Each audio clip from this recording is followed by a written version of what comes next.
l'inclassable Jean-Louis Trintignant marqué par le perte tragique de son grand frère. Le grand acteur, l'un des derniers monstres sacrés du cinéma français mort paisiblement à l'âge de 91 ans ce vendredi 17 juin s'était confié en 2017 au sujet d'un traumatisme lié au décès de son grand frère. « J'ai perdu mon frère à 41 ans, il est mort d'un cancer et ça m'a beaucoup traumatisé, touché », s'était souvenu l'ancien amant de Brigitte Bardot sur RTL. « C'était mon frère aîné, on avait 2 ans de différence et je me disais, c'est injuste. Pourquoi mon frère a un cancer et moi j'en ai pas ?» s'était-il ému. La maladie, c'est d'ailleurs quelque chose qui taraudait énormément celui qui a perdu sa fille, Marie Trintignant, sous les coups de son compagnon. Vous savez qu'il y a la moitié des hommes qui ont un cancer, quand on est vieux, on a vécu, on a vu beaucoup de choses. Et ça fait moins peur parce que le cancer est beaucoup plus lent, avait-il ajouté sur la station. En 2017, Jean-Louis Trintignant s'exprimait sur sa maladie, avec une légèreté désarmante. « Avant, j'avais peur du cancer, plus maintenant, j'en ai un », ironisait-il. « Quand je signe des autographes, comme je ne vois plus grand-chose c'est difficile mais bon, je signe Jean-Louis Trintignant et je précise en dessous à la fin de sa vie », avait ajouté l'acteur. Toujours plein d'humour. Jean-Louis Trintignant, qui se disait alors à la fin de sa vie, s'autorisait quelques plaisirs, même s'ils étaient nocifs pour la santé.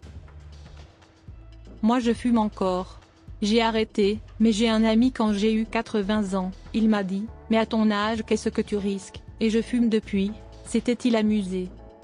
L'acteur de Et Dieu créa la femme et amour, que l'on disait gravement malade, est mort paisiblement, de vieillesse, ce matin, chez lui, dans le Gard, entouré de ses proches.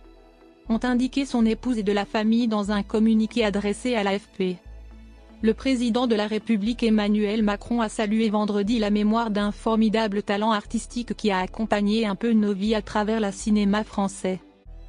C'est une page qui se tourne, a ajouté le chef de l'État, évoquant la voix douce du comédien. Sa dernière apparition sur le grand écran date de 2019 avec Les plus belles années d'une vie, où il retrouvait sa partenaire Anouk Aimée et le réalisateur Claude Lelouch.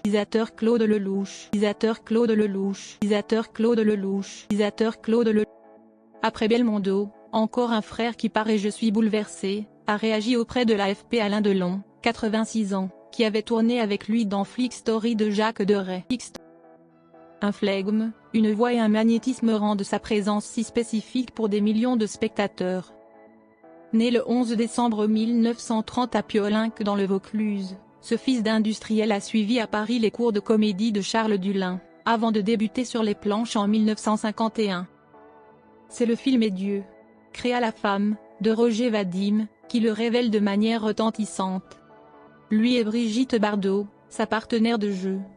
Il y joue un mari piqué au vif. Dans la brève vie, c'est pourtant l'inverse qui se produit. Une passion amoureuse naît avec Brigitte Bardot.